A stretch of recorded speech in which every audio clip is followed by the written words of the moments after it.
TSN Sports News. Thailand open 2025లో భారత షట్లర్లకు నిరాశే ఎదురైంది. మహిళల డబుల్స్లో ట్రీసా జాలీ, గాయత్రి గోపిచంద్ జోడీ, జపాన్ జోడీ హిరోకామి హోబారా చేతిలో ఓడిపోయింది.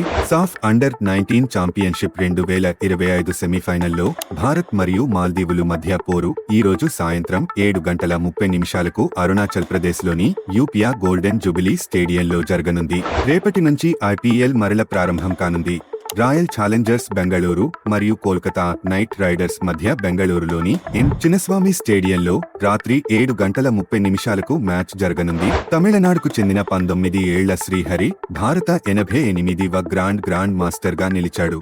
ఆసియా చెస్ టోర్నీలో అతడికి GM హోదాకు అవసరమైన 3వ నార్మ్ లభించింది. శ్రీహరి 2023 ఖతార్ మాస్టర్స్, చెన్నై ఓపెన్లో తొలి 2 GM నార్మ్లు సొంతం చేసుకున్నాడు. భారత క్రికెట్ నియంత్రణ మండలి ఒలింపిక్ క్రీడలకు మద్దతు ఇవ్వడానికి సిద్ధంగా ఉంది. స్పోర్ట్స్ మంత్రి మన్సుఖ్ మాండవియా నేతృత్వంలో ఇటీవల జరిగిన సమావేశంలో BCCI ఉపాధ్యక్షుడు రాజీవ్ శుక్లా పబ్లిక్ సెక్టార్ సంస్థలు మరియు ఇతర కార్పొరేట్ సంస్థలు ఒలింపిక్ క్రీడలను దత్తత తీసుకునేందుకు ఆసక్తి చూపించాయి. ఇలాంటి స్పోర్ట్స్ న్యూస్ మరియు రియల్ టైమ్ అప్డేట్స్ కోసం తెలుగు స్పోర్ట్స్ నెట్వర్క్ ని ఫాలో మరియు సబ్స్క్రైబ్ చేయండి.